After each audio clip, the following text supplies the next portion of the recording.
everyone, welcome to CBSE History and Social Science. Today we will discuss class 11th History Chapter 4 The Central Islamic Land Part 2. आज की इस video में हम केंद्रीय इस्लाम क्षेत्र के भाग 2 का डिस्कस करेंगे। भाग 1 में हमने किस तरह से प्रोफेट मोहम्मद ने इस्लाम रिलीजन को स्टार्ट किया, उसका बैकग्राउंड क्या था, किस तरह से उन्होंने मक्का से मदीना जाना पड़ा, इस्लामिक कैलेंडर क्या है और प्रारंभ किस तरह की कौन कौन से प्रिंसिपल है इस्लाम के, मेन प्रिंसिपल काबा और मक्का की क्या इंपॉर्टेंस है, इन सभी के बारे में डिस्कस किया था। आज की इस वीडियो में हम देखते हैं कि इस्लाम का प्रशासन, एडमिनिस्ट्रेशन और बाद में प्रोफेट मोहम्मद के बाद किस तरह से इस इस्लाम में बहुत सारे परिवर्तन, चेंजेस आए। तो स्टार्ट करते हैं आज की इस वीडियो को। Don't forget to like, comment, share and subscribe to my channel. The caliphate and its objective. ठीक है, खलीफेत जो प्रोफेट मोहम्मद के जाने के बाद एक संस्था स्थापित की गई जिसे खलीफेट कहा जाता है, उसके क्या उद्देश्य थे। तो after the death of Prophet Muhammad in 632 AD, no one remained there to succeed him as prophet. Prophet Muhammad की 632 AD में डेथ हो गई, लेकिन उनकी मृत्यु के बाद इस इस्लामिक एम्पायर पर रूल करने वाला religious, spiritual leader, political leader कोई नहीं था और न ही इसका कोई रूल प्रोफेट मोहम्मद ने बनाया था। तो after his death his authority was transfer to ummah with no establish rule of succession. तो उनकी डेथ के बाद सारी शक्तियां जो है उम्मा के पास आ गई। जो प्रोफेट मोहम्मद के फॉलोवर्स या बिलीवर्स का एक ग्रुप था, एक संस्था थी, उम्मा जो है इस समय पावर में आ गई और इस उम्मा के पास जो है सक्सेशन का कोई डेफिनेट रूल नहीं था। Then begin the process of innovations. उम्मा के पास शक्तियाँ आई तो उम्मा के जो जितने भी मेंबर्स थे उन्होंने बहुत सारे नए नए इनोवेशंस किए इस पूरे इस्लामिक एम्पायर को रूल करने के लिए, which led to the formation of the institution of caliphate. और इन्हीं इनोवेशंस में से एक प्रमुख इनोवेशन था कि उन्होंने खलीफेत की संस्था की स्थापना की, जिसमें उन्होंने अपनी कम्युनिटी के लीडर के रूप में खलीफ को चुना। इनका लीडर ऑफ कम्युनिटी जो है वो अमीर अल मोमेनीन कहा जाता है, जो कि खलीफा बना। खलीफ वर्ड जो होता है deputy of the prophet. Prophet का जो डेप्यूटी होता है उसे खलीफ कहा जाता है। तो प्रोफेट मोहम्मद की डेथ के बाद अब इस पूरे इस्लामिक एम्पायर का पर जो है नियंत्रण या अधिकार खलीफ का रहेगा और वो पूरी तरह से पावर में रहेगा। तो इस तरह से ये खलीफेत की स्थापना हुई प्रोफेट मोहम्मद की डेथ के बाद। उम्मा द्वारा यह स्थापित की गई थी। There were two main objectives of caliphate. Caliphate के दो मुख्य उद्देश्य थे। पहला was to retain the control over the tribes constituting Ummah. उम्मा जो है वो उन सारे ट्राइब्स को जो इस्लाम में नए नए कन्वर्ट हुए थे, उस पूरे एरिया, उस रेजिम पर अधिकार करना, अपना नियंत्रण बनाए रखना चाहती थी। जो प्रोफेट मोहम्मद के समय नियंत्रण में आए थे तो उन पर कंट्रोल करना एक उद्देश्य था। और दूसरा to raise resources for the state. अपने इस साम्राज्य के लिए और अधिक संसाधनों को जो है अर्जित करना था, प्राप्त करना था। और इन दोनों की प्राप्ति के लिए जो है खलीफेट नाम की नई संस्था की स्थापना की गई। अब हम देखते हैं कौन कौन खलीफ बने और किस तरह से खलीफ लोगों ने इस इस्लामिक एम्पायर के शासन को संभाला, क्या परिवर्तन किए। तो creation of an Arab empire, the first 4 caliph. तो पहले 4 खलीफ जो थे तो वो कौन कौन थे। The friend and father in law of prophet Muhammad Abu Bakr was chosen to be the first caliph. Prophet Muhammad के फ्रेंड और उनके ससुर अबू बकर जो है उन्हें पहले खलीफ के रूप में चयनित किया गया और सक्सेसर टू मोहम्मद, जो कि उनके पहले उत्तराधिकारी बने। सेकंड खलीफ जो थे वो उमर थे। He shaped the Ummah's policy of expansion. उन्होंने अपने एम्पायर को एक्सपेंड करने की पॉलिसी एडॉप्ट की थी। Third खलीफ was Usman. तीसरे खलीफ उस्मान थे और उस्मान का पीरियड जो है बहुत इंपॉर्टेंट माना जाता है क्योंकि he packed his administration with his own men and this led to opposition in Iraq and Egypt. Usman ने अपने एडमिनिस्ट्रेशन में सिर्फ अपने ही रिश्तेदारों, अपने ही फ्रेंड्स और फैमिली मेंबर्स को भर दिया पूरा, और इस वजह से उनका जो है विरोध होने लगा, स्पेशली इराक और इजिप्ट में। The fourth खलीफ was Ali. चौथे खलीफ जो थे वो अली थे और अली के पीरियड को बहुत महत्वपूर्ण माना जाता है क्योंकि it was in his time that Muslim broke into Shias and Sunnis. तो अली के टाइम में ही मुस्लिम जो है शिया और सुन्नी में बढ़ जाते हैं। अली जो फोर्थ खलीफ थे उनके टाइम में जो प्रोफेट मोहम्मद की पत्नी आयशा थी उनके साथ उनकी बैटल ऑफ कैमल जो है, ऊँटों की लड़ाई होती है, युद्ध होती है और उसमें अली जो है आयशा को हरा देते हैं और उसके बाद जो मुस्लिम हैं शियाज और सुन्नी में बढ़ जाते हैं। तो इस तरह से ये 4 खलीफ थे। इन चारों के नाम बहुत इंपॉर्टेंट है, Abu Bakr, Umar, Usman and Ali. AUD UA, आपको इस तरह से याद रखना, A for Abu Bakr, U for Umar, U for Uthman and A for Ali. तो इस तरह से ये आसानी से आपको याद हो जाएंगे। अब इन चारों खलीफेट ने या खलीफ्स ने किस तरह से इस मुस्लिम एडमिनिस्ट्रेशन को संभाला। The administration of conquered territories was headed by governor. इन पूरे इस्लामिक एम्पायर को जो है छोटे छोटे स्टेट्स में बांट दिया गया था और उस स्टेट का एडमिनिस्ट्रेशन जो है गवर्नर के नियंत्रण में था। गवर्नर जो है पूरा एडमिनिस्ट्रेशन संभालते थे और इन मुस्लिम पीरियड में गवर्नर्स के लिए जो वर्ड यूज किया जाता दैट इज अमीर एंड ट्राइबल चीफ्टेंस अशरफ। तो अशरफ और अमीर जो है स्टेट के प्रोविंस के एडमिनिस्ट्रेशन को रन करते थे।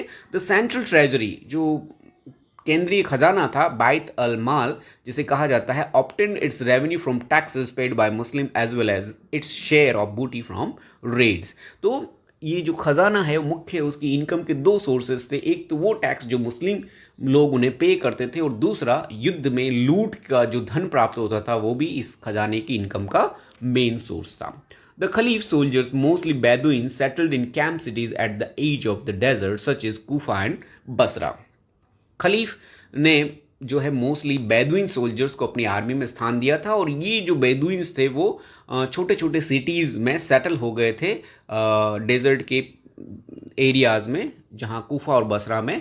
तो वो इन अपने नेचुरल हैबिटेट में एक तरह सेटल हुए कूफा और बसरा, जहाँ बेदुइन्स रहते थे, so that they remained within their natural habitat and at caliph's command. और ये इन शहरों में इसलिए बसे थे कि वो खलीफ के आदेश पर तुरंत ही उसकी सहायता के लिए पहुंच सके और साथ ही साथ जो है अपने नेचुरल हैबिटेट में, क्योंकि बेदुइन्स जो डेजर्ट के एरिया में नोमैडिक ट्राइब्स होते थे, घूमते फिरते लाइफ स्पेंड करते थे, तो उन्हें उसी नेचुरल हैबिटेट में रहने की आदत थी, इसलिए उन्हें ऐसे ही कूफा और बसरा शहरों में बसाया गया। The ruling class and soldiers received shares from बूटी इन मंथली पेमेंट। जो रूलिंग क्लास थे, जो भी एडमिनिस्ट्रेटिव पोस्ट पर थे, उन सब लोगों को और सोल्जर्स को जो है लूट में जो धन प्राप्त होता था उसमें भी शेयर मिलता था, साथ ही साथ उनको मंथली पेमेंट भी दिया जाता था जिसे अता कहा जाता था। The non-Muslim population retained their right on property and religious practices on payment of taxes such as खराज and जिजिया।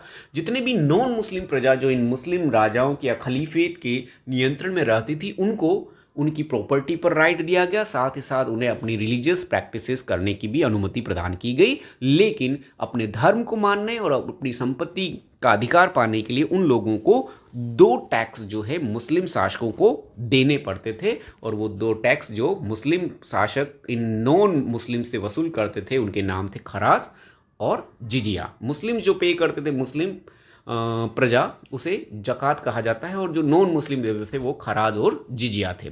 और इन दोनों टैक्सेस को देने के बाद जो नॉन मुस्लिम थे वो प्रोटेक्टेड सब्जेक्ट्स माने जाते थे स्टेट के, और उन्हें जिम्मीज कहा जाता था। ठीक है, जिम्मीज वर्ड जो है उनके लिए यूज किया गया है। And were given A measure of autonomy in the conduct of their communal affairs. और अपने धार्मिक मामलों में भी उन्हें कुछ स्वतंत्रता प्रदान की गई। तो नॉन मुस्लिम्स को खलीफेट के अंदर में जिजिया या फिर खराज टैक्स जमा करने के बाद अपनी संपत्ति और साथ ही साथ धार्मिक मामलों में भी कुछ ऑटोनॉमी दी गई थी। फिर इन चारों खलीफ के बाद जो है सत्ता जो है एक डायनेस्टी के हाथ में आती है, जो कि पहली डायनेस्टी मानी जाती है खलीफेट पर, जिसे उमैय्यद्स कहा जाता है। तो उमैय्यद ने किस तरह से सत्ता पर नियंत्रण स्थापित किया और शासन में क्या क्या चेंज किए। The Umayyad dynasty was centered in Damascus. Umayyads mainly जो है वो दमेस्कस में सेटल थे in modern day Syria and was wealthy. और ये मॉडर्न डे सीरिया में रहते थे। सीरिया की कैपिटल का नाम दमेस्कस है, तो वहाँ पर ये उमैय्यद डायनेस्टी थी। This was also very diverse empire as many different peoples had been conquered in new territory. और उमैय्यद लोगों ने एक बहुत बड़े एम्पायर को एस्टेब्लिश किया था, जो आप मैप में देख सकते हैं कि पूरा वेस्टर्न एशिया और नॉर्दर्न अफ्रीका का पार्ट इन उमैय्यद के अधिकार में था। इसके अलावा स्पेन, पुर्तगाल का ये क्षेत्र भी इन लोगों ने जीत लिया था। तो बहुत बड़ा एम्पायर इनका था। अब उमैय्यद डायनेस्टी में Muawiya was the first उमैय्यद खलीफ। Muawiya जो है पहला उमैय्यद खलीफ था। He had made himself the खलीफ after the death of Ali in 661 CE। तो मुआविया ने अपने आप को खलीफ के रूप में एस्टेब्लिश किया जब अली की डेथ हो जाती है 661 में। और उमैय्यद जो है were a prosperous clan of Quraishi tribe. Umayyad जो है वो कुरैश ट्राइब से बिलोंग करते थे। कुरैश ट्राइब या कुरैशी जो है वो प्रोफेट मोहम्मद का क्लेन था, उसी से ये संबंधित थे और इसीलिए ये खलीफ जो है बन जाते हैं। The Umayyad implemented a series of political measures which first consolidated their leadership within Ummah. Umayyad ने सबसे पहले ऐसी ऐसी पॉलिटिकल कदम उठाए, राजनीतिक कदम उठाए, जिनके द्वारा उन्होंने पहले अपने को उम्मा में स्थापित किया, उम्मा में अपनी शक्ति को उन्होंने बढ़ाया। और उसके बाद Muawiya was the first Umayyad caliph moved his capital to दमिश्क। मुआविया ने अपनी कैपिटल को, जो है अभी तक मक्का में कैपिटल थी, उसको बदलकर वो दमिश्क ले गया, ठीक है। And adopted the court ceremonies and administrative institution of Byzantine empire. और इस मुआविया ने दरबार में जो भी सेरेमनीज होती थी और एडमिनिस्ट्रेटिव संस्थाएं जो बाइजेंटाइन एम्पायर में चलती थी, वैसी की वैसी अपने दरबार और अपने प्रशासन में उस तरह की संस्थाओं का उसके द्वारा निर्माण किया गया। तो ये दो बड़े चेंजेस जो है मुआविया द्वारा एडमिनिस्ट्रेशन में किए गए। अब कौन कौन से चेंजेस उमैद के डिफरेंट रूलर्स द्वारा किए गए? तो Muawiya also introduce hereditary succession and persuaded the leading Muslim to accept his son as his heir. Muawiya के द्वारा किया गया अगला महत्वपूर्ण चेंज या परिवर्तन ये था कि उसने इस खलीफ के पद को, खलीफ की पोस्ट को हेरेडिटरी बना दिया। यानी मुआविया के बाद अब अगला खलीफ जो है उसका बेटा बनेगा। इस तरह का जो सिस्टम है उसके द्वारा स्टार्ट कर दिया गया। और उसने उस समय के उम्मा के जितने भी लीडिंग मुस्लिम लीडर्स थे उनको इस बात के लिए तैयार भी कर लिया कि वो उसके पुत्र को अगला खलीफ माने। तो इस तरह से उम्मेद के बाद जो है खलीफ की पोस्ट जो है वो हायरार्किकल हो गई और एक डायनेस्टी जो है वो अब खलीफ बनने लगी। Although there were Christian advisors in administration and Zoroastrian bureaucrats and scribes, it was Islam that provided legitimacy to the rule. अब इन उमैद के टाइम में क्रिश्चियंस और एडवाइजर्स भी थे और जोरास्ट्रियन ब्यूरोक्रेट्स भी उनके एडमिनिस्ट्रेशन का पार्ट थे, लेकिन इस्लाम जो था वही उनके शासन को मान्यता प्रदान करता था, यानी वो एक तरह से इस्लामिक रूलर ही थे। In the Umayyad state, the imperial power was not based directly on Islam but on statecraft. Umaid के टाइम में शासन में इस्लाम से ज़्यादा जो है राजा की शक्तियों को ज़्यादा महत्व मिला या दिया गया। They appealed for unity and suppressed rebellions in the name of Islam. इन उमैद शासकों ने इस्लाम के नाम पर अपने विरोधियों को कुचल दिया और इस्लाम के सभी लोगों को एक होकर उमैद का सपोर्ट करने के लिए एक तरह से मजबूर किया। तो इस तरह से ये सारे चेंजेस जो है उमैद द्वारा किए गए थे। उमैद शासकों में सबसे महत्वपूर्ण शासक जो है वो अब्द उल मलिक माना जाता है, जिसने 685 से लेकर 705 तक इस इस्लामिक एम्पायर पर रूल किया था। He was the 5th Umaid ruler. Abdul Malik जो है 5th उमैद रूलर था and it was in his time that Arab and Islamic identity was emphasised. और ये अब्दुल मलिक था जिसके समय ही इस्लामिक धार्मिक पहचान को ज़्यादा महत्व प्रदान किया गया। Arabic was adopted as language of administration and Islamic coinage was introduced. इस अब्दुल मलिक ने सबसे पहले तो अरेबिक को जो है अपने प्रशासन की मुख्य भाषा बनाया, साथ ही साथ उसने सिक्कों को, इस्लामिक सिक्कों को प्रचलन में चलाया, यानी उसने इस्लामिक सिक्कों को ढालने का काम शुरू किया। Cross symbols and seals were removed from the early coins. उसने जो प्रारंभिक सिक्के होते थे जिन पर क्रॉस, जीसस क्राइस्ट के क्रॉस के जो सिंबल्स होते थे और सील्स होते थे, उन सबको उसने अपने इन नए सिक्कों से हटा दिया and used Arabic scripts and seals. और उसने उनकी जगह पर अरेबिक भाषा और सील्स का यूज़ करना प्रारंभ कर दिया। तो जो इस्लामिक कॉइनेज थे उसमें क्रॉस और सील्स की जगह पर जो है अरेबिक स्क्रिप्ट और सील्स का यूज़ होने लगा। He build the Dome of the Rock at Jerusalem. फिर उसका दूसरा और सबसे महत्वपूर्ण सुधार था कि उसने जेरूसलम, जो होली लैंड ऑफ क्रिश्चियन माना जाता है, उस शहर में एक नई मस्जिद का निर्माण कराया जिसे डोम ऑफ द रॉक कहा जाता है, जिसे आप पिक्चर में देख सकते हैं। ये अरब इस्लामिक पहचान का एक बहुत बड़ा केंद्र बन जाता है और बाद में मक्का और मदीना के बाद इस्लाम का तीसरा प्रमुख तीर्थ स्थान भी ये बन जाता है या मान लिया जाता है। तो ये डोम ऑफ रॉक जो है जेरूसलम में एस्टैब्लिश किया गया था और बाद में ये क्रूसेड्स का भी एक कारण बना था। Difference between the Islamic and other coins that were circulating in the caliphate. अब जो अब्दुल मलिक ने जो नए सिक्के चलाए थे और जो ईसाइयों के या क्रिश्चियंस के जो पहले के सिक्के थे उनमें क्या फ़र्क था? Before the introduction of Islamic coins the gold dinar and silver dirham were in circulation in the caliphate. ठीक है, इस जो इस्लामिक सिक्कों के प्रारंभ होने से पहले इस पूरे इस्लामिक एम्पायर में दो तरह के सिक्के चलते थे। गोल्ड का जो सिक्का था, कॉइन था, उसे दिनार कहा जाता था। सिल्वर का जो था उसे दिरहम कहा जाता था। और ये दोनों ही तरह के सिक्के जो है कॉपी थे, ये नकल थे एक तरह की। बाइजेंटाइन एम्पायर का एक सिक्का था जिसे दिनेरियस कहा जाता था, और ईरानियन एम्पायर का एक सिक्का था जिसे द्रख्म कहा जाता था। तो बाइजेंटाइन एम्पायर के दिनेरियस से दिनार शब्द बना, दिनार कॉइन बना, और द्रख्म जो ईरानियन एम्पायर का कॉइन था उससे दिरहम बना। तो ये पूरे कॉपी थे उनके, उनको इसने अब्दुल मलिक ने हटा दिया। They had symbols of crosses and fire altars. पुराने सिक्कों पर जो है क्रॉस और फायर अल्तार्स होते थे। क्रिश्चियन क्रॉस होता था और फायर अल्तार जो जोरास्ट्रियन या ईरानियन में होता था, ये होते थे। और उनके ऊपर ग्रीक लैंग्वेज बाइजेंटाइन एम्पायर में लिखी जाती थी, बाइजेंटाइन कॉइन्स पर होती थी, और पहलवी लैंग्वेज जो है ईरानियन कॉइन्स पर मिलती थी। ये सारा सब कुछ पुराने सिक्कों पर था। लेकिन अब्दुल मलिक ने और उसके जो सक्सेसर थे, उत्तराधिकारी थे, उन्होंने इन सिंबल्स को हटा दिया and introduce coins with Arabic inscription. और उन्होंने अरेबिक इंस्क्रिप्शन के कॉइन को प्रारंभ किया। जहाँ या इस चित्र में आप देख सकते हैं कि ये इस तरह के दिनार और दिरहम जो सिक्के हैं वो अब्दुल मलिक और उसके उत्तराधिकारियों द्वारा जो है इस इस्लामिक एम्पायर में प्रारंभ किए गए। तो इसने इस्लामिक डायनेस्टी के बाद अब नेक्स्ट रूलर जो इस इस्लामिक एम्पायर के बनते हैं वो अब्बासिद हैं, जो कि नए खलीफेट का निर्माण करते हैं। The Umayyads were replaced by a movement called dawa. जो उमैय्यद्स को रिप्लेस किया जाता है उसका जो मूवमेंट होता है उसे दावा कहा जाता है, लेड बाय अब्बासिड्स। ये अब्बासिड्स द्वारा नेतृत्व किया जाता है। Another family of Mecca origin in 750। Abbasid जो थे मक्का के ही एक दूसरे परिवार से संबंधित थे। और the Umayyad regime was portrayed at evil by the Abbasid. Abbasid के अनुसार उमैयद डायनेस्टी का जितना भी शासन था वो पूरी तरह से इविल था, पापपूर्ण था। They promise to restore the original Islam of prophet. और उन्होंने ये वादा किया कि वो प्रॉफिट मोहम्मद के ओरिजिनल इस्लाम को फिर से पुनर्स्थापित करेंगे। अब्बासिद जो है प्रॉफिट मोहम्मद के अंकल अब्बास के डिसेंडेंट्स जो हैं वो अब्बासिद्स कहलाते हैं। तो 750 में इन्होंने जो है दावा के थ्रू अपना जो है खलीफेट पर नियंत्रण स्थापित किया था। There army was led by N Iranian slave. उनकी आर्मी का नेतृत्व एक ईरानी गुलाम कर रहा था जिसका नाम अबू मुस्लिम था।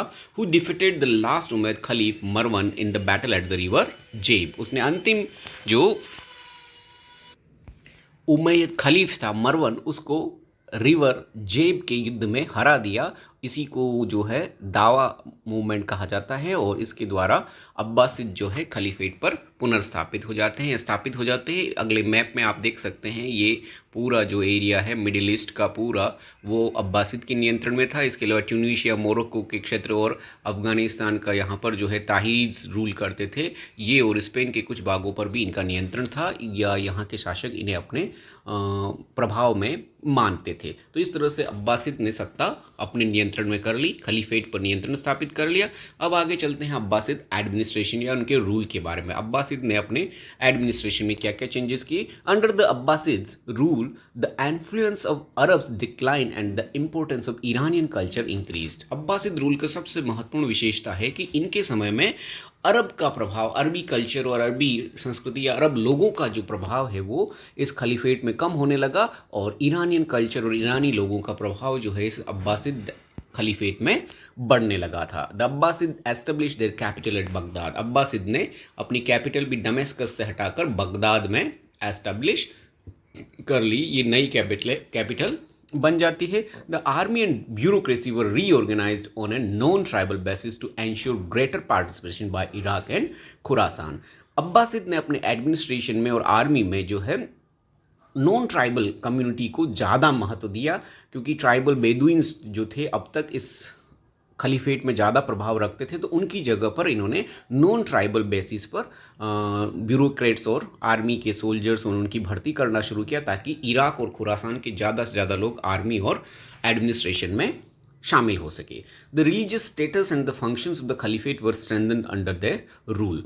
ठीक है, साम्राज्य का जो धार्मिक दर्जा और जो खलीफेत के जितने भी फंक्शन थे उनको और ज़्यादा मजबूत इनके द्वारा किया गया। यानी धार्मिक इम्पोर्टेंस जो है, धार्मिक प्रभाव जो है इनके समय में और अधिक बढ़ने लगा। They patronize Islamic institutions and scholars. उन्होंने विभिन्न तरह के इस्लामिक संस्थाओं की और विद्वानों को पैट्रन दिया, यानी उन्हें अपने संरक्षण प्रदान किया। They retain the centralize nature of states. उन्होंने फिर से राज्य की जो केंद्रीकृत शासन व्यवस्था है उसको ज़्यादा प्रभावी बनाया. They maintain the splendid imperial architecture and elaborate court ceremonials of the Umayyads. लेकिन उन्होंने जो उमैय्यद शासकों की जो स्प्लेंडिड आर्किटेक्चर, इम्पीरियल शाही जो वास्तुकला है उसको पहले की तरह जारी रखा. साथ ही साथ कोर्ट की जो विभिन्न सेरेमनीज थी या कोर्ट के विभिन्न रिचुअल्स थे उनको भी उमैय्यद डायनेस्टी के उनको आगे भी कंटिन्यू रखा. यानी उन्होंने एडमिनिस्ट्रेशन में कुछ चेंजेस किए, लेकिन जो आर्किटेक्चर और सेरेमनीज थी, कोर्ट सेरेमनीज, वो उमैय्यद डायनेस्टी की तरह ही एज इट इज़ कंटिन्यू रखी. ठीक है, तो ये था अब्बासिद का रूल, अब्बासिद डायनेस्टी का. इन अब्बासिद में से सबसे महत्वपूर्ण, सबसे पावरफुल रूलर जो था उनका या खलीफा था, जो खलीफेट था, उसका नाम हारून अल रशीद था. The greatest of the caliphs of the dynasty, this is called the golden age of the Abbasid dynasty. और हारून अल रशीद के पीरियड को ही अब्बासिद डायनेस्टी का गोल्डन एज कहा जाता है, स्वर्णिम पीरियड कहा जाता है. He was known for his charity and was a great supporter of culture and arts. Abbasid ruler या खलीफ जो हारून अल रशीद था वो अपनी चैरिटी के कार्यों के लिए, साथ ही साथ कल्चर और आर्ट्स से संबंधित एक्टिविटीज़ के सपोर्टर के रूप में जाना जाता है. उसने बहुत सारे इस तरह की चीज़ों को प्रमोट किया. His son continued the tradition and supported the study of astronomy and began to translate classical Greek works into Arabic. और उसके पुत्रों ने भी उसकी इस परंपरा को, कल्चर और आर्ट की परंपरा को आगे कंटिन्यू रखा. उन्होंने खगोल शास्त्र के अध्ययन को, जो आकाशीय पिंड हैं, खगोलीय पिंड हैं, उनके अध्ययन को जो है कंटिन्यू रखा. साथ ही साथ जो क्लासिकल ग्रीक लिटरेचर था उसको अरेबिक में ट्रांसलेट करने का काम हारून अल रशीद के पुत्रों द्वारा किया गया. तो इस तरह से आर्ट और कल्चर के क्षेत्र में हारून अल रशीद और उसके बाद के समय में बहुत अधिक काम हुआ और इसी वजह से इसे गोल्डन पीरियड कहा जाता है. लेकिन हारून अल रशीद के बाद धीरे धीरे जो खलीफे थे उसका पतन होने लगता है. खलीफाओं के नियंत्रण से सारी जो प्रशासनिक शक्तियां हैं वो धीरे धीरे ख़त्म होने लगती है. उनके क्या रीजंस थे? तो मेन इसके 3 रीजंस यहाँ पर हम देख सकते हैं. फर्स्ट था the Abbasid state became weaker because the control from Baghdad to distant places of the empire decline. Abbasid ने अपनी कैपिटल बगदाद में एस्टेब्लिश की थी और बगदाद जो था वो इस इस्लामिक एम्पायर के सेंटर में न होने की वजह से जो वेस्टर्न पार्ट के दूर दराज के जो फ्रंटियर्स थे वहाँ पर नियंत्रण रखना मुश्किल हो गया था और वहाँ के लोगों ने धीरे धीरे अपने आप को इंडिपेंडेंट करना स्टार्ट कर दिया. तो ये पहला रीज़न था, बगदाद से जो है पूरे एम्पायर का नियंत्रण प्रभावी नहीं हो रहा था. दूसरा, a conflict between pro Arab and pro Iranian factions of the army and bureaucracy also led to the decline. Abbasid के टाइम में जो है ईरानियन कल्चर और ईरानियन लोगों को जो है एडमिनिस्ट्रेशन में, ब्यूरोक्रेसी में ज़्यादा इंपॉर्टेंस दी गई, जिसकी वजह से अरब और ईरानियन जो ऑफिसर्स थे आर्मी और ब्यूरोक्रेसी के, उनके बीच में फ्रैक्शन हो गए और ये फ्रैक्शन जो है धीरे धीरे बहुत ज़्यादा बढ़ गए, जिसकी वजह से ये खलीफेट के डिक्लाइन का एक मेन कारण बना. और इन 1810 810, not 1810, 810, a civil war broke out between the supporters of Amin and Mamun, the son of Harun al-Rashid. ठीक है, हारून अल रशीद के 2 पुत्र थे, अमीन और मैमून. इन दोनों के बीच में युद्ध शुरू हो गया और which led to the creation of a new power block of Turkish slave officer. और इनके समय में जो है टर्किश स्लेव ऑफिसर, गुलाम ऑफिसर, टर्किश गुलाम ऑफिसरों का प्रभाव जो है वो बहुत अधिक बढ़ गया और धीरे धीरे ये टर्किश स्लेव ऑफिसर जो है इस इस्लामिक एम्पायर की जो है सल्तनत को एस्टेब्लिश करने वाले या शासकों के रूप में स्थापित हो गए. All this development led to creation of number of dynasties in Abbasid power limited to central Iraq and western Iraq. ये सारी गतिविधियां जो इस समय हो रही थी उसकी वजह से बहुत सारी डायनेस्टीज इस इस्लामिक एम्पायर में एस्टैब्लिश हो गई. यानी खलीफेट के हाथ से सारा नियंत्रण अब धीरे धीरे जाने लगा. खलीफेट का पावर सिर्फ ईरान, इराक के जो कुछ पार्ट्स हैं, इन दोनों ही क्षेत्रों तक, सेंट्रल जो कह सकते हैं इस्लाम का सेंटर पार्ट था वहीं तक रह गया और बाकी पार्ट धीरे धीरे खलीफेट के हाथ से नियंत्रण से जाने लगे. In 945 the Buyids, a Shiite clan from the Caspian region of Iran, capture Baghdad. और 945 में तो बाइड्स ने, जो कि शिट्टे क्लैन के थे, कैस्पियन रीजन के क्षेत्र के थे, उन्होंने बगदाद तक को भी जीत लिया. They kept the Abbasid caliph as the symbolic head of their Sunni subjects. यानी प्रशासन सारा बाइड्स ने अपने नियंत्रण में ले लिया, लेकिन अब्बासिद खलीफ को जो है उन्होंने इस्लाम के या सुन्नी जो सब्जेक्ट्स थे उनके सिंबॉलिक हेड के रूप में बनाए रखा. खलीफेट को नहीं हटाया, अब्बासिद खलीफों को उन्होंने कंटिन्यू रखा, लेकिन सारी पावर, एडमिनिस्ट्रेशन सब जो है इन बाइट्स ने अपने हाथ में ले लिया। इसी तरह से फातिमिड्स, नेक्स्ट आते हैं Fatimids. Fatimids were of Shiite origin and had ambition to rule the Islamic world. Fatimids जो हैं वो भी शिट्टे ओरिजिन के थे और वो भी इस्लामिक वर्ल्ड पर रूल करना चाहते थे, और वो अपने इस रूल का कारण बताते थे। They claimed descendancy of Fatima the daughter of prophet Mohammed and hence rightful rulers of Islam. ये जो फातिमिड्स है ये अपने आप को प्रॉफिट मोहम्मद की बेटी फातिमा के डिसेंडेंट्स मानते थे, और इस आधार पर वो ये मानते थे कि इस इस्लामिक वर्ल्ड पर रूल करने का उनका भी अधिकार है, क्योंकि वो प्रॉफिट मोहम्मद की बेटी फातिमा के डिसेंडेंट हैं। They had their base in North Africa. इन फातिमिड्स का जो बेस था वो अफ्रीका के उत्तरी भाग में था। And conquered Egypt and establish new capital at Cairo और Cairo.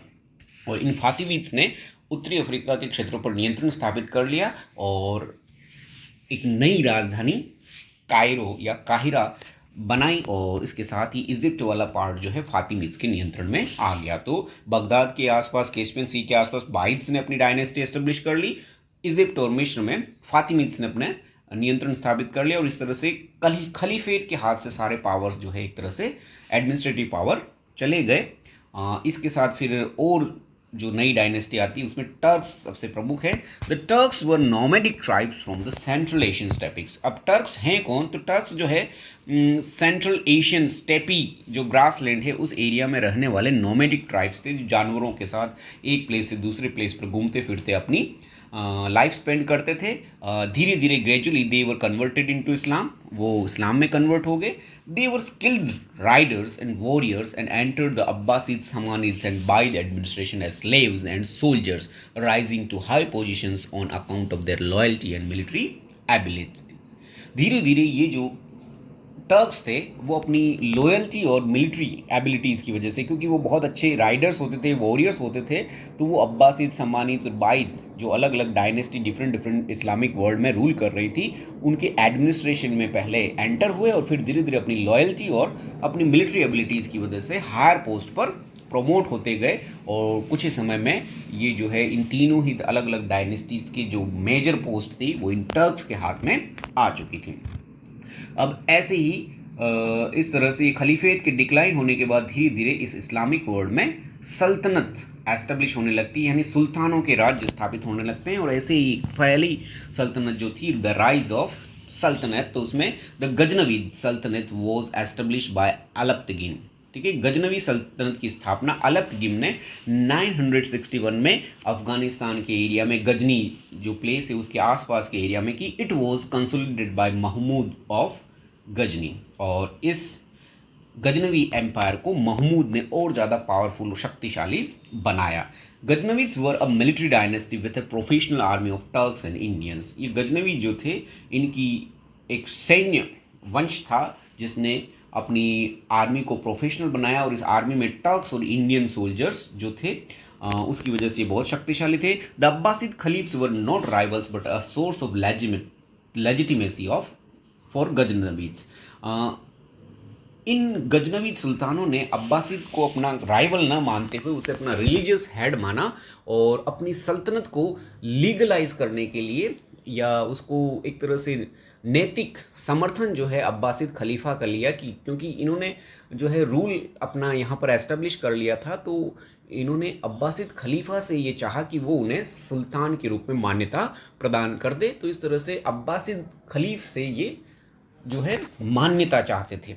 Mahmood was eager to receive the title of sultan from the caliph, और महमूद बिन जो गजनवी था वो खलीफ से सुल्तान का टाइटल चाहता, सुल्तान की पदवी जो है वो चाहता था। The caliph was willing to support the Sunni Ghaznavid as a counterweight to Shiite power, और अब्बासिद खलीफ ने जो है उनको गजनवी को सपोर्ट भी किया, क्योंकि वो सुन्नी थे, और वो जो बाइड्स और ये जो दूसरे शिट्टे पावर जो फातिमीद्स है ये सब जो है पावरफुल हो रहे थे, तो उनकी काउंटर पार्ट के रूप में जो है इन गजनवीद को सपोर्ट किया और उन्हें सुल्तान की उपाधि दे दी। तो इस तरह से अफगानिस्तान वाले पार्ट में गजनवी डायनेस्टी जो है वो एस्टेब्लिश होती है। और इसके बाद हम देखते हैं कि इस इस्लामिक वर्ल्ड में टर्क्स, स्पेशली सेल्जुक टर्क्स लोगों का जो है प्रभाव बहुत अधिक बढ़ने लगता है। तो ये सेल्जुक टर्क्स कौन थे? As the Fatimi dynasty in Egypt became more powerful, they became the new central of Muslim world. जिस तरह से अफगानिस्तान में गजनवीज जो है वो बहुत पावरफुल हो गए थे, सेम वे इजिप्ट में जो है फातिमी डायनेस्टी ने अपना पावर जो है एस्टेब्लिश कर लिया और वो मुस्लिम वर्ल्ड के एक प्रमुख केंद्र के रूप में छा गए। One group which came to power in this region were the Seljuk Turks. और इसी अफ्रीका और उसके जो अरेबिया के उस क्षेत्र में एक नया पावर जो है इस समय एस्टेब्लिश हुआ, वो सेल्जुक टर्क्स का था। The Turks played a large role in the military and many rose through the rank to gain a lot of political power. ये मेनली सेल्जुक टर्क्स जो थे मिलिट्री का पार्ट होते थे, सेनाओं में भर्ती होते थे सोल्जर्स के रूप में, और धीरे धीरे धीरे अपनी लॉयल्टी और मिलिट्री एबिलिटीज़ की वजह से हायर रैंक्स को गेन कर लेते थे और धीरे धीरे उस हायर रैंक की वजह से ये पॉलिटिकली पावरफुल हो गए। The Seljuk Turks enter the scene as soldiers, ये सोल्जर्स के रूप में भर्ती होते थे। They later establish themselves as a powerful group under the leadership of two brothers Tughril and Chaghri Beg. फिर इन सेल्जुक टर्क्स ने अपने आप को बहुत ही ज़्यादा पावरफुल बना लिया दो भाइयों के नेतृत्व में, और उन दो भाइयों का नाम था टुगरिल एंड चैगरिल बेग। तो सेल्जुक टर्क्स बहुत पावरफुल हो गए थे टुगरिल और चैगरी बेग के टाइम में। After the death of Mahmud of Ghazni they conquered Khurasan and made Nishapur their capital. जब गजनी की डेथ हो गई, महमूद गजनवी की डेथ हो गई, तो इन दोनों भाइयों ने, तुगरिल और चैगरी बेग ने, खुरासान को जीत लिया और वहाँ पर एक नई कैपिटल निशापुर नाम से एस्टेब्लिश की और वहाँ से रूल करना स्टार्ट कर दिया। Then they move to western Persia, उन्होंने फिर वेस्टर्न पर्शिया को भी जीता, इराक को जीता, and restored Baghdad to Sunni rule. और इन्होंने बगदाद के बाइद्स को हटाकर, जो शिट्टे या शियास थे उनको हटाकर, उन्होंने फिर से वहाँ पर सुन्नी रूल को एस्टेब्लिश किया। The caliph al Qaim conferred on Tughril Beg the title of sultan, और जो खलीफ था बगदाद का अल कायम, उसने तुगरिल बेग को सुल्तान की उपाधि प्रदान की। The two Seljuk brothers rule together, और इन दोनों ही भाइयों ने एक साथ जो है रूल किया। इस सेल्जुक जो एम्पायर थी खुरासान की और बगदाद और उसके आसपास के एरिया में, ये रूलर बन गए। ठीक है, इसके बाद जो है इस इस्लामिक वर्ल्ड को क्रूसेड्स का सामना करना पड़ता है। अब ये क्यों प्रारंभ हुए? क्रूसेड्स का मतलब होता है धर्म युद्ध। इस्लाम और क्रिश्चियंस के बीच में जो युद्ध हुए उन्हें क्रूसेड्स कहा जाता है। तो इनकी हिस्ट्री क्या थी? War between European Christians and Muslim in 11th and 12th centuries were known as crusades. तो क्रिश्चियंस और मुसलमानों के बीच 11वीं-12वीं सेंचुरी में जितने जो भी युद्ध होते हैं उन्हें क्रूसेड्स कहा जाता है। और ये युद्ध किए गए थे to reconquer Jerusalem the holy land of Christians. और इन क्रूसेड्स का कारण जो था, जेरूसलम नाम की जगह पर पुनराधिकार करना, जिसे क्रिश्चियंस अपना पवित्र भूमि, होली लैंड ऑफ क्रिश्चियंस मानते थे, जहाँ जीसस क्राइस्ट का बर्थ हुआ था। Jerusalem part of Byzantine empire conquered by Arabs in AD 638 but protected the Christian. अब जेरूसलम की हिस्ट्री को अगर हम देखें तो जेरूसलम जो है पहले बाइजेंटियम एम्पायर का पार्ट था, फिर उसके बाद अरब्स ने 638 AD में इसको जीत लिया, लेकिन वहाँ रहने वाले क्रिश्चियंस को उन्होंने प्रोटेक्शन प्रदान किया, यानी उनको रिलीजियसली कन्वर्ट नहीं किया, उन्हें अपने एम्पायर में, अपने राज्य में रहने दिया।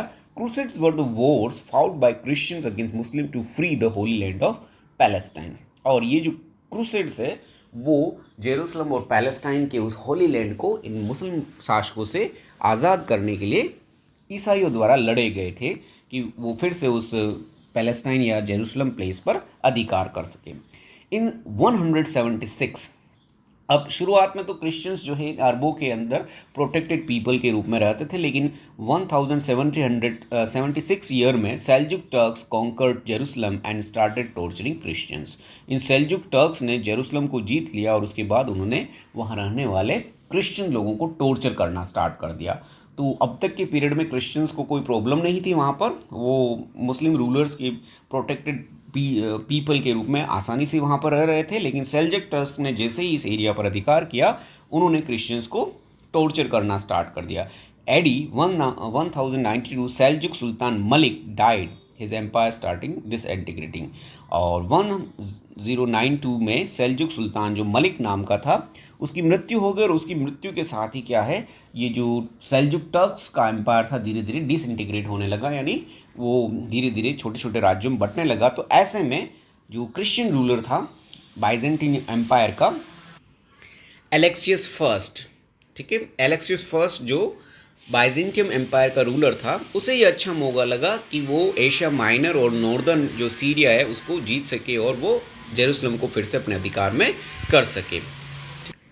एलेक्सियस की इस कोशिश में ईसाइयों के सबसे बड़े धर्म गुरु पोप अर्बन सेकंड ने भी साथ देने का निश्चय किया, क्योंकि उसे ये अच्छा मौका लग रहा था कि इस तरह से एलेक्सियस जब एशिया माइनर और नॉर्दर्न सीरिया को जीतेगा तो क्यों ना साथ में होली लैंड जेरूसलम को भी जीत लिया जाए। तो इस तरह से ईसाइयों के धर्म गुरु पोप अर्बन सेकंड और एलेक्सियस दोनों मिल गए जेरूसलम को जीतने के लिए। ही advise to take arms in the name of God. उसने एलेक्सियस को भगवान के, ईश्वर के नाम पर युद्ध करने की सलाह दी। In between 1095 and 1291, four major wars and small battles were fought between Christians and Muslim. तो 1095 से लेकर 1291 के बीच में चार बड़े युद्ध ईसाइयों और मुस्लिमों के बीच में होते हैं, और जिसमें बहुत सारी छोटे छोटे युद्ध होते हैं, और इन्हीं सब युद्धों की श्रृंखला को क्रूसेड्स कहा जाता है, जो जेरूसलम पर अधिकार को लेकर लड़े गए थे। ठीक है, इसके बाद क्रूसेड की क्या स्थिति थी, तो सबसे पहले बात करते हैं क्रूसेड 1।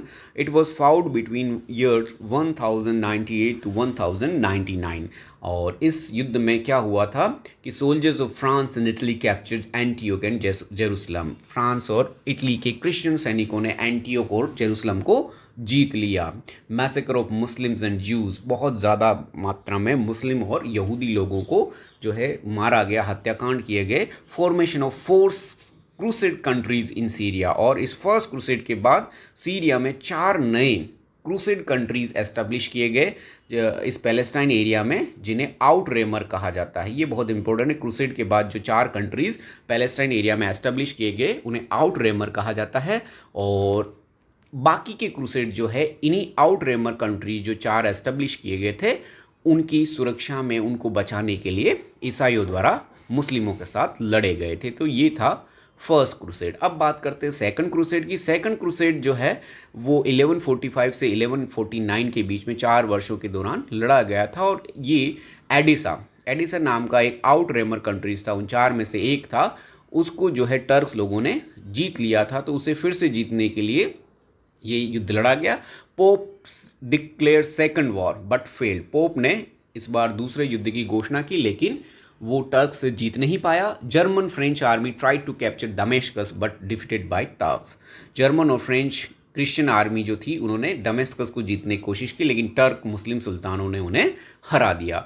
सलाम अल दीन या सलादीन जो है founded Egyptian Syrian empire and declared jihad against Christian. Saladin नाम का जो रूलर था जिसने इजिप्ट और सीरिया के आसपास के क्षेत्र में एक बड़ा एम्पायर एस्टेब्लिश किया था, उसने क्रिश्चियंस के अगेंस्ट जिहाद की घोषणा कर दी। इन 1187 ही डिफीटेड क्रूसेडर्स एंड रीऑक्युपाइड जेरूसलम। और 1187 में इस सलादीन ने क्रूसेडर यानी ईसाई जो सैनिक थे उनको हरा दिया और जेरूसलम को फिर से जीत लिया। Jerusalem came under the Turks after a century. Jerusalem का शहर जो है 100 सालों बाद जो है टर्क मुस्लिम शासकों के कंट्रोल में आता है। Saladin converted Christian churches to Muslim mosque and Jerusalem became a Muslim city. Saladin जो है जितने भी वहाँ पर क्रिश्चियन चर्च थे उन सबको मस्जिदों में बदल देता है, और साथ ही साथ जेरूसलम को जो है एक मुस्लिम सिटी में परिवर्तित कर देता है, यानी जहाँ भी वो क्रिश्चियन जो सिम्बोल साइंस थे वो सब हटाकर अरेबिक और मुस्लिम सिम्बोल्स और साइंस को एस्टेब्लिश किया जाता है। तो इस तरह से ये जो पूरा क्रूसेड सेकंड है वो मुस्लिम शासक जीत जाते। क्रूसेड थर्ड जो है 1189 में स्टार्ट हुआ। मेजर कोज जो है वो लॉसिंग ऑफ जेरूसलम, ईसाई जो है जेरूसलम को हार गए थे, तो उसकी वजह से ये तीसरा क्रूसेड लड़ा गया। No major success to the crusaders, लेकिन ईसाई क्रूसेडर्स को इसमें कोई ज़्यादा बड़ी सफलता नहीं मिल पाई।